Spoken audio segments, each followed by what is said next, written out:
Headquarters, Camp Clark, Washington, D.C., July 14th, 1861. My very dear wife, indications are very strong that we shall move in a few days, perhaps tomorrow. Lest I should not be able to write you again, I feel impelled to write a few lines that may fall under your eye when I shall be no more. Our movement may be one of a few days' duration and full of pleasure, and it may be one of severe conflict and death to me. Not my will, but thine, O God, be done.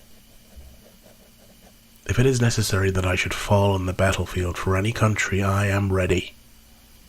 I have no misgivings about, or lack of confidence in, the cause in which I am engaged, and my courage does not halt or falter.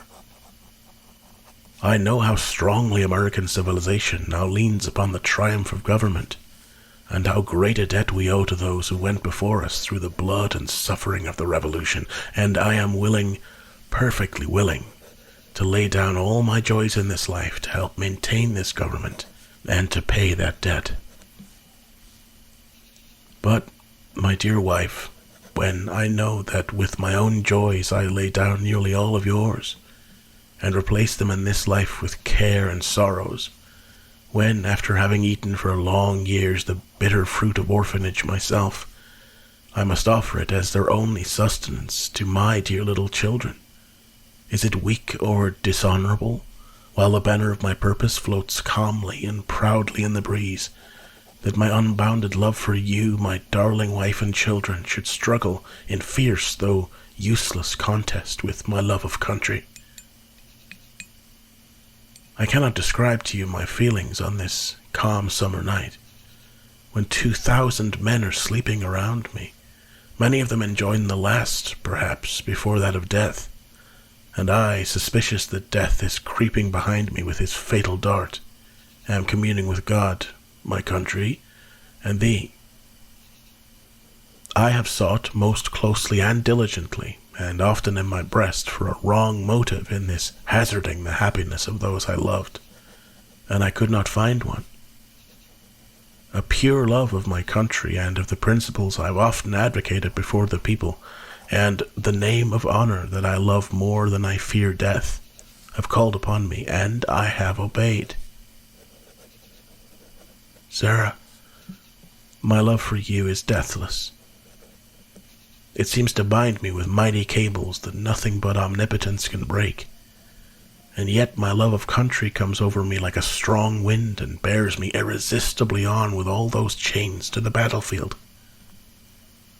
The memories of all the blissful moments I have spent with you come crowding over me, and I feel most deeply grateful to God and you that I've enjoyed them so long.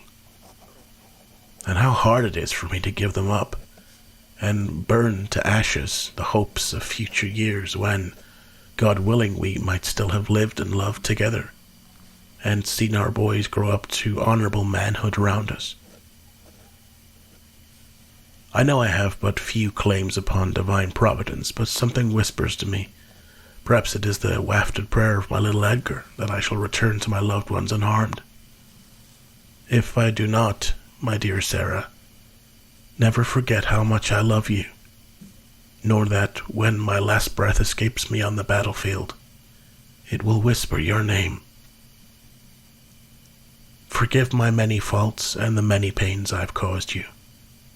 How thoughtless, how foolish I have oftentimes been. How gladly would I wash out with my tears every little spot upon your happiness, and struggle with all the misfortune of this world to shield you and my children from harm. But I cannot. I must watch you from the spirit land and hover near you, while you buffet the storms with your precious little freight, and wait with sad patience till we meet to part no more. But, O Sarah, if the dead can come back to this earth, and flit unseen around those they loved, I shall always be near you in the garish day and the darkest night, amidst your happiest scenes and gloomiest hours, always, always. And if the soft breeze fans your cheek, it shall be my breath, or the cool air cools your throbbing temples, it shall be my spirit passing by. Sarah, do not mourn me, dear. Think I am gone, and wait for me, for we shall meet again. As for my little boys, they will grow as I have done, and never know a father's love and care. Little Willie is too young to remember me long, and my blue-eyed Edgar will keep my frolics with him among the dimmest memories of his childhood. Sarah, I have unlimited confidence in your maternal care and your development of their characters. Tell my two mothers I call God's blessing upon them. Oh, Sarah, I wait for you there.